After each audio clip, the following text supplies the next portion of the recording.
Hallelujah. Magandang gabi po sa inyo mga kapwa ko at mga kapatid sa pananampalataya sa ating Panginoon Jesucristo. So, ito na naman po tayo sa araw ng linggong ito, sa buwan po ng June. Matatapos na po itong June at ilang araw na lang papasok na itong July. Napakabilis po ng ating panahon ngayon, mga kapatid ko. Bilang isang Kristiyano, patuloy po ang ating paglilingkod sa ating Diyos. Pamamagitan ko na ako po ay naghahayag ng salita ng Diyos sapagkat ito po ang nais ng ating Panginoong Jesucristo. Sabi niya nga sa Matthew 28, humayo kayo at inyong ipangaral ang mabuting balita sa lahat ng bansa o sa buong sanlibutan. Ang sino man sumasampalataya inyong bautismuhan sa pangalan ng Ama at ng Anak na Espiritu. At iutos nyo sa kanila ang aking ipinag-uutos. So ito yung layunin ng ating Panginoong Jesucristo dun sa 12 niyang apostoles o apostol na hinirang bago po siya bumalik sa kanyang amang Diyos. So, tayo na naging Kristiyano na nakarinig nito, ito rin po ang ating buhay o layunin. Dahil katuwang na po tayo ngayon sa pagpapalaganap ng salita ng Diyos o ng mabuting balita. Bilang isang Kristiyano, hindi po tayo nabubuhay lamang na natanggap lamang natin yung pagiging Kristiyano. Opo, hindi po ganun. O sisimba lamang tayo, tayo doon sa church upang ganun lang ang ating buhay. Ang number 1 po na gawain ng isang Christian, mas mabuti po ito kaysa sa pagbibigay. Yung ipahayag mo o i-share mo ang mabuting balita sa kapwa-tao mo. Sapagkat ito ang layunin. Ito po yung isang purpose o ito ang will ng Panginoon o ng ating Diyos Ama nasa langit. Kanya po, alam niyo po ba kaya bumaba ang ating ang espiritu ng Diyos dito at siya'y nagkatawang tao na ang Panginoong Jesucristo nga, ito po yung layunin, ang kalooban ng kanyang amang Diyos na nasa langit, ang ipahayag ang mabuting balita. Ano ba ang mabuting balita? Sana po nalalaman natin ang mabuting balita. Ano ba ang mabuting balita? Na tayo ay iniibig ng Diyos. Ito po yung mabuting balita. Pakatandaan nyo, yung mga nagtuturo, yung mga nagsisharing, ano ba ang mabuting balita? Ang mabuting balita ay yung John 3:16 na inibig ng Diyos ang sanlibutan. Ang sino man sumampalataya ay makatatamo ng kaligtasan at ang hindi sumasampalataya ay makatatamo ng kaparusahan. Yan po yung mabuting balita.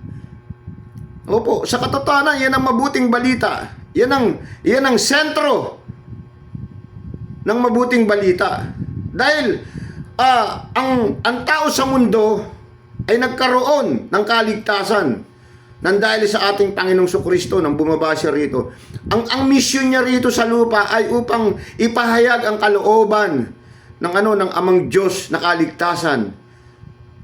Dahil ang kaligtasan, kung ating malalaman, mga kapatid ko sa pananampalataya, sa totoo lang, para lamang yan sa chosen people o sa mga hinirang, ang mga Israelita. So, nagkaroon ng ang puso ng Diyos ng kahabagan, nakita niya mga tao na kahit hindi mga hinirang niya ay nananalig sa Kanya, sumasampalataya sa Kanya. Kaya nagkaroon tayo ng pagkakataon na tayo ay makabahagi sa biyaya ng Diyos na kaligtasan. Yan po yung mabuting balita.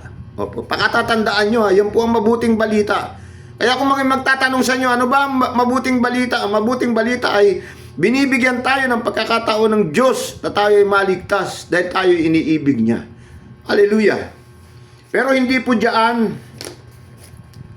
ang isi-sharing ko sa inyo. Yan pagpapaalala ko lang sa inyo kung ano ang mabuting balita. Opo. Yan po yung pinakasentro ng ng Biblia, ng mabuting balita. Ang pag-ibig ng Diyos ay ipinagkaloob sa atin upang tayo makatamo ng kaligtasan. Kasi kung hindi tayo inibig ng Diyos at dumating lang itong salitang ito, wala tayong kaligtasan. Opo, hihintay na lang natin ang kaparusahan na nauukol sa mga tao. So ngayon, ang ibabahagi ko sa inyo ay narito po sa 2 Timoteo Kapitulo 3 at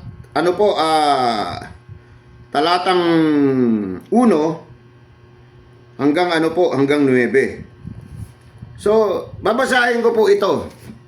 Ito pong si Timoteo, anak po ito sa pananampalataya ni Apostol Pablo. Opo, anak niya po ito. Ito po ay na-convert niya nung kapanahon siya nagmi-mission, nagsisharing siya ng ng salita ng Diyos. So sa susunod, isasabihin ko sa inyo kung saang lugar na convert ni Apostol Pablo, kasi ang time ko rito sa pagla-live ko ay maiksi lamang po. Hindi po ako pwedeng sumobra dahil pagka sumobra po dun sa 30 minutes ay nahihirapan na pong i-load sa YouTube yung aking sinishare. So sa susunod na aking sharing, uunahin ko kung paano na-convert si Apostol Pablo po. Naka-convert dito kay Timoteo. Ito kay kanyang anak sa pananampalataya. Na-convert niya po ito nung siya ay nangangaral sa kapanahunan ni Apostol Pablo. So nandito po tayo sa kapitulo 3, talatang 1 hanggang 9 nga po. Ang sinasabi po rito, tandaan mo ito. Mababatbat ng kahirapan ang mga huling araw. Ang mga tao ay magiging makasarili, gahaman sa salapi, palalo, mayayabang, mapang-alipusta, suwail sa magulang, walang utang na loob, lapastangan sa Diyos. Bukod dito, magiging malupit sila, walang habag, mapanirang puri, mapusok, marahas, at mamumunhi sa mabuti. Hindi lamang iyan, sila ay magiging taksil, walang taros, palalo, mahilig sa kalayawan, sa halip na mga bagay na ukol sa Diyos. Sila ay magkukuhang may pananampalataya, ngunit hindi naman makikita sa buhay nila ang kapangyarihan nito. Iwasan mo ang mga ganitong tao. Hanggang doon lamang po tayo sa talatang 5. So, meron pong babala rito si Apostol Pablo sa sulat ni Timoteo na sa huling araw daw, batbat ng kahirapan ang mga huling araw, ang mga tao ay magiging makasarili, gahaman, sa salapi, palalo, mayayabang, mapang-alipusta, suwail, sa magulang, walang utang na loob, lapastangan sa Diyos. Bukod dito, magiging malupit sila, walang habag, mapanirang puri, mapusok, marahas, at namumunhi sa mabuti. Hindi lamang iyan, sila ay magiging taksil, walang taros, palalo, mahilig sa kalayawan, sa halip na mga bagay na ukol sa Diyos. Sila ay magkukuwang may pananampalataya ngunit hindi naman nakikita sa buhay nila. So ito yung panahon na pag dumating ito, isinulat kay Apostol kay Timoteo, ang mga tao ay ganito ang ang pag-uugali. Ganito ang attitude o ganito ang mga iniisip ng mga tao. So ngayon sa kapanahunan natin, nakikita po natin itong mga bagay na ito. Kumbaga, ang mensaheng ito na hinatid kay Apostol sa kanyang anak sa pananampalataya kay Timoteo, darating ang panahong ito. So ito nakikita natin sa panahon natin ngayon. Ang mga tao ngayon ay ang sabi rito, magiging makasarili. So nakikita natin yan, gahaman sa salapi. So marami mga tao ngayon na kaya hindi nakapaglilingkod sa Diyos, ang iniisip nila, salapi. Sabi nga dito sa, hindi ako nagkakamali, sa 1 Timothy rin, ang ugat ng lahat ng kasalanan ay ang pera po, ang salapi. Opo. Kaya tayong mga tao na nag-aangad ng salapi, wag po tayong magmapuri sa ating sarili na tayo ay hindi nabibihag ng salapi. May mga tao nga dyan na nangangatuwiran, binibigyan ng pangangatuwiran. Ako, hindi naman ako nagpapaalipi sa salapi. Magagaling silang mga tuwiran. Ang salapi ginagamit ko. Hindi po. Ang katotohanan po niyan, alipin ka ng salapi. Kaya hindi mo nakikita ang kalooban ng Diyos dahil ikaw ay inuuna mo muna ang kalooban ng pera. Opo. Sabi nga sa Biblia, sabi nga sa Mateo, kung nasaan ang iyong puso, naandun din ang iyong kayamanan. Kung nasaan ang kayamanan, naandun din ang iyong puso. Opo. Kaya maraming mga Christian ngayon napapanood ko. Opo, na sinasabi nga rito sa huling ito, sila ay nagkukuwang may pananampalataya ngunit hindi naman makita sa buhay nila. Opo, marami nito mga kilala sa lipunan. Nagpapakilalang sila mga Kristiyano. Nagpapatotoo pa, may testimony pa sila. Subalit, hindi naman po nila isinabubuhay talaga ang pagiging Kristiyano. Alipin sila ng kanilang kinahihiligan, alipin sila ng kanilang ginagawa sa buhay nila kung ano man yung gusto ng buhay nila. Ang totoo pong Christian, tatandaan nyo po, hindi naman kayo sinasabi mo kayo magtrabaho, pero mas higit dapat ang inyong paglilingkod sa Diyos at ang inyong pagbabago ng buhay nyo para makita sa inyo. Kaya nga sabi rito, ang pananampalataya ngunit na hindi naman nakikita sa buhay nila. Ang kapangyarihan nito. Ang kapangyarihan ng kabutihan na hindi naman nakikita sa buhay nila. Nagkukuwang meron silang pananampalataya. Marami po ito. Meron niya rito, kung nakikita, isang politician, ginagamit ang salita ng Diyos, nakausap daw niya yung Diyos. Maswerte ka, brother. Sapagkat ako, matagal na akong umiiyak sa Diyos, matagal na akong nananalangin. Matagal ko nang kinakausap ang Diyos. Sa tuwing ako'y luluhod sa Kanya, at ako'y nananalangin, ni minsan, hindi pa ako sinagot ng Diyos, hindi ko pa nakausap ang Diyos. Ako lamang ang nagsasalita sa Kanya. Hindi ko pa nakakausap. Pero itong taong ito na nagsasabi, nakausap daw niya yung Diyos. O kanya hindi raw siya makapag-resign. Kasi kinausap daw siya ng Diyos na huwag ka mag-resign, kailangan ka ng taong mamamayang Pilipino. Hallelujah. Anong malaking kasinungalingan ito? Hindi ba natin nalalaman na sinasabi sa Biblia, sa sulat kay Apostol Juan, ang espiritu ng katotohanan ay hindi po pwedeng magkaisa ng espiritu ng sanlibutan. Nakikita sa buhay mo, hindi ka naman talaga espiritu ng katotohanan ng iyong pinamumuhay. Sapagkat sa iyong pamumuhay nakikita, boldness na nakikita ng mamamayang Pilipino, na ang iyong ginagawa ay hindi naman para sa katotohanan, kundi para lamang sa iyong sarili o kung sino man ang iyong pinaglilingkuran. Hallelujah. Yan lamang po ang iiwan ko sa inyo. Yung mga taong nagkukuwang may pananampalataya, isa rin sa nababanggit dito yan sa aklat na 2 Timoteo. At ano pa ang sabi rito? Palalo, mayabang, mapang-alipusta, suwail sa magulang. Naku, napakarami po nito mga palalo. Ano po ba itong palalo? Ito pong palalo, ano po ito? Yung parang palalo, yung mayabang, hambog. Nasa kanya na lahat, palalo. Palalong tao. At isa pa rito binabanggit, walang suwail sa magulang, mapang-alipusta. So napakadami ngayon. 'Di ba? Meron tayo ngayong naging problema ng ating bansa na nangyari sa Tacloban. Bata nakapatay ng kapwa-bata niya. O, binibigyan din ng katawiran yan ng mga tao. Alam nyo, maraming sumakay dyan eh. Maraming mga nag-comment dyan. Meron pa ako nabasa dyan na nag-comment na isang general. Kung naririnig mo, general, ang itong pangangaral ko ay para sa'yo. Na binibigyan mo ng proteksyon ang nakapatay na bata. Biro mo ilan yung napatay nila? 4. At ilan yung nasugatan, na nadala sa ospital, ay mahigit 20. Bibigyan mo ng proteksyon ang ganitong klaseng bata. Anong meron kang pag-iisip kung ito'y mapapanood mo?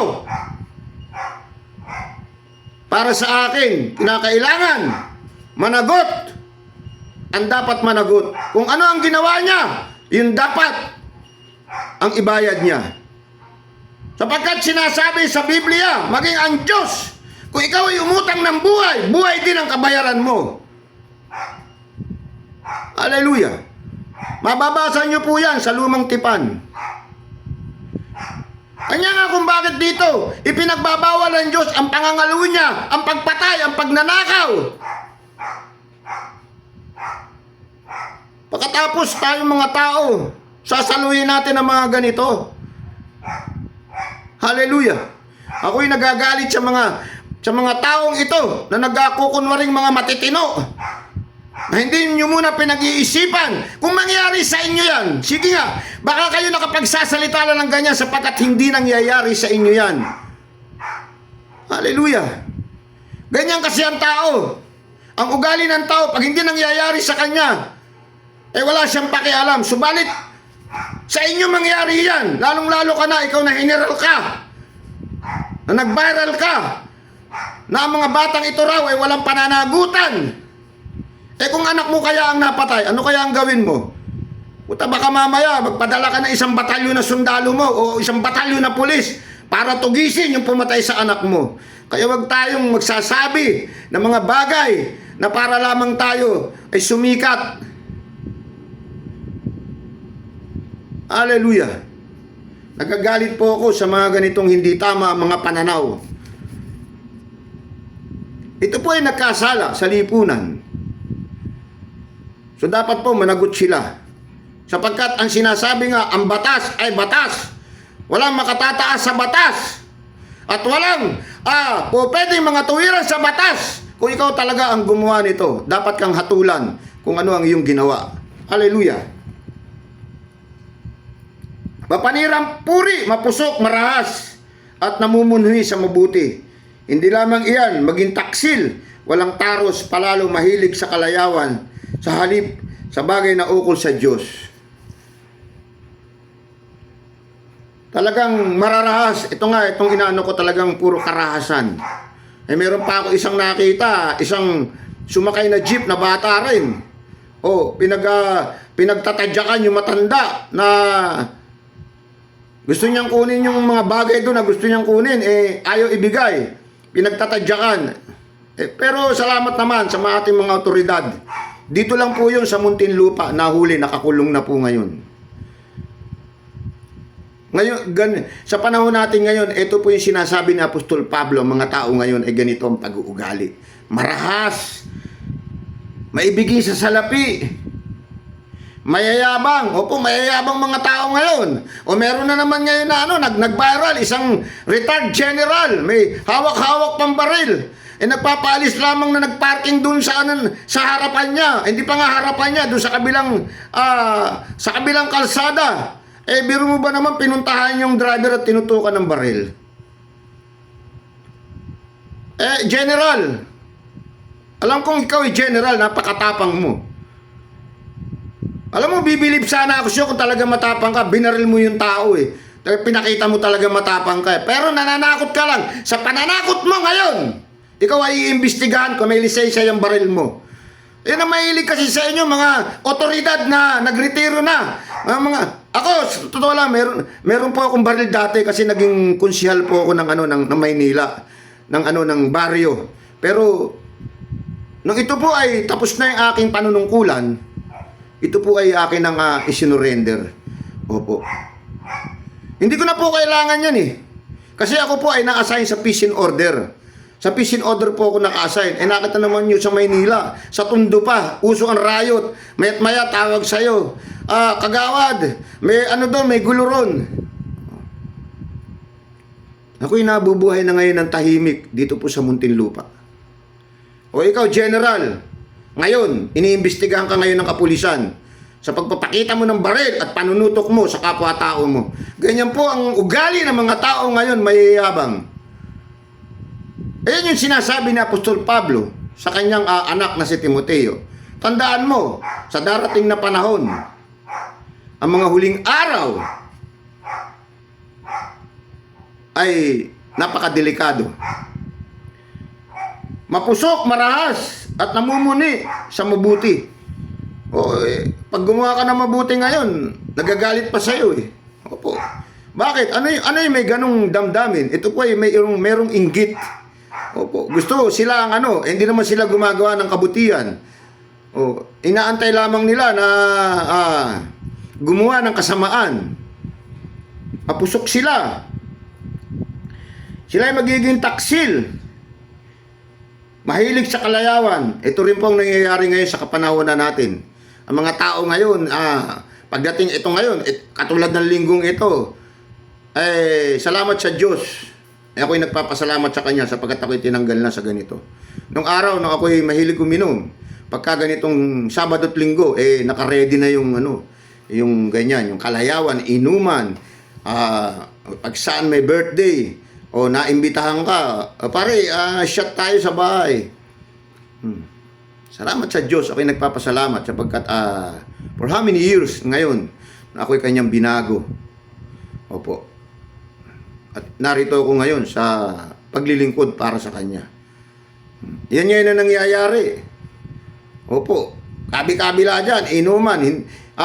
Imbis na unahin ang Diyos, inuuna nila yung, di ba lagi kong sinesharing pag Sunday, meron ng mga mga naka-schedule na yan.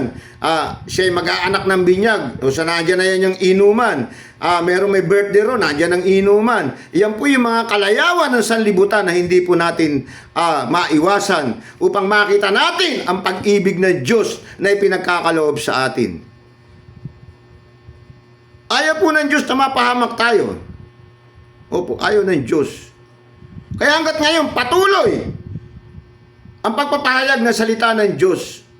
Kung sino man makapanonood nito at makapakikinig nito, kapatid, brother and sister, isa ako sa nautusan ng Santong Banal na Espiritu upang ipahayag tong Biblia, ang banal na kasulatan, upang ang sino mang makapakinig nito at makapanood nito ay malaman nyo ang katotohanan ng buhay natin dito sa mundo kung bakit tayo narito. Hindi lamang tayo dito mga kapatid ko sa pananampalataya. Pansamantala lamang ang ating buhay.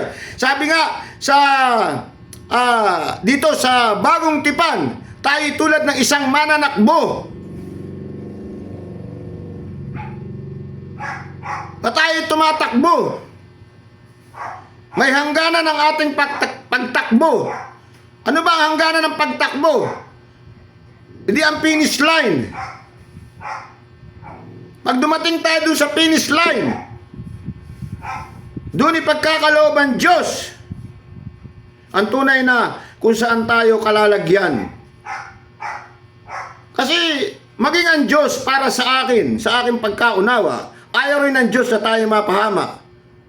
Dahil tayo may kaluluwa, gusto ng Diyos, makita natin ang hindi natin nakikita, ang kalangitan na kanyang ipinapangako sa atin na makamta natin to, ang buhay na walang hanggang. Sa totoo lang, kaya tayo nilalang. Kung bagamat experimental lamang ito ng Diyos, ang mundong ito, na una hindi naging successful kay Eva at kay Adan. Nasira kagad kay Eva at kay Adan. Pero ito ang maganda mga kapatid ko. Patuloy na ginagabayan tayo ng Diyos upang makilala natin siya. Nakita nyo, sa tagal ng panahon, for how many years? Thousands of years. Magbuhat kay Eva at kay Adan. Mababasa natin yan sa paglalang sa Genesis. Di po ba? Hindi tayo pinabayaan ng Diyos. Nandun pa rin siya. Nakatutok siya sa atin. Gusto ng Diyos na tayo magbago upang ang totoong mundo na kalalagyan natin ay makamtan po natin. Hindi po tayo taga rito sa mundong ito. Opo, hindi po tayo taga rito. Pero, hindi lahat. Kanya nga, maraming mga relihiyon ngayon, mga nagtuturo ng salita ng Diyos na ang Diyos daw ay mahabagin. Meron niyang yung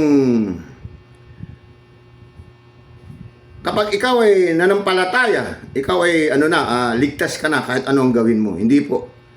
Meron po tayong gawain. Ano pong gawain? Ang gawain po ng isang Kristiyano ay pabutihin natin ang ating sarili. Sapagkat ang paroroonan natin bawal puro ng baluktot. Bawal ang kulubot. Hindi makapapasok doon ang gumagawa ng kasamaan.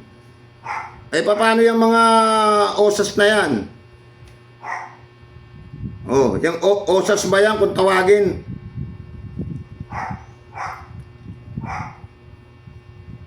Paano kayo? Na ang inyong paniniwala kapag ka nanampalataya kayo at nakamit nyo ang pananampalataya ng Diyos, kahit kayo gumawa ng masama, lagi kayong ligtas. Hindi po ganoon ang pamantayan ng Diyos. Hindi po. May tamang katawiran ng Diyos. May tama pong katawiran. Hindi po katawiran nating mga tao. Kasi tayong mga tao, nabigyan lamang tayo ng talino. Ikinukumpara na natin yung talino natin sa Diyos. Ang sabi sa Lumang Tipan, ang inyong katalinuhan ay hindi nyo po pwedeng ikumpara sa katalinuhan ng akin. Sa akin. Kung gaano kalawak ang universal, mas malawak pa dyan ang katalinuhan ng Diyos. Kasi ganun tayo mga tao Ginagawa natin minsan ginagawa natin ng istorya ang Diyos. Hindi man natin alam kung nasaan ang Diyos. Hindi man natin alam kung ano ang pinagmula ng Diyos. Ako, bilang nag-sharing ng kanyang salita, ang paniniwala ko lang, may Diyos at nagbibigay sa akin ng buhay sa araw-araw at proteksyon at pangangailangan ko. Yun lang ang pananampalataya ko. Pero alamin ko pa kung saan galing ang Diyos. Kung ano ang Diyos, hindi ko na inaalam yun. Basta siya'y Diyos ko. Na kapag tinawagan ko, handa siyang tumugon sa aking panalangin. Hallelujah! Kaya nga rito sinasabi mga taksil, walang taros palalo, mahilig sa kalayawan sa halip na mga bagay na ukol sa Diyos. Iyan po yung katotohanan sa ngayon, sa kapanahunan natin. Wala pong nauukol para sa Diyos. Ang mga tao ngayon ay abala kung ano man ang kanilang pinagkakaabalahan. Ganun po mga tao ngayon. Opo, kung makikita nyo po, pagmasdan nyo, pagkalinggo. Dati ako, pagkalinggo, abala ako dyan hindi ako nag-church. Saturday and Sunday, naka-schedule ako sa tennis. Pero ngayon, hindi na po. Ako ay, pag Sunday, nakikipag-fellowship na po ako sa mga Christian. Opo. Hindi po pwedeng ako hindi makikipag-fellowship. Opo. Kasi, ang isang linggo, ilang araw po ba yan na para hindi natin bigyan o paglaanan ng araw ang ating Diyos? Marami tayong umaangkin sa Diyos, pero pagdating para sa Kanya maglingkod, nabibingi tayo. Hindi natin maunawaan. Hallelujah. Maraming salamat po sa inyo. Iyon pong aking isinering sa inyo ngayong araw na ito. Sana po ay maging mabuksan ang ating kaisipan upang makilala natin ang Diyos. Kung talagang may Diyos tayo na sinasabi natin na tayo naniniwala sa Diyos, so hanapin natin ang Diyos sa pamamagitan po ng mabuting balita. Dito po natin siya makikita. Para po ang ating buhay, ang ating kaluluwa ay huwag magpahamak pagdating ng panahon. At kung hindi nyo po maunawaan, ako po si Kuya Dolpo. Mag-message po kayo sa akin. Opo, kontakin nyo po ako. Handa po ako magpaliwanag sa inyo. Handa po ako mag-sharing sa inyo sa mga bagay na hindi nyo napaniniwalaan. Maraming salamat po sa gabing ito. Pagpalain po kayo ng Diyos at ingatan ninyong buhay Sa susunod na linggo, patuloy po tayo na magsisharing ng salita ng Diyos.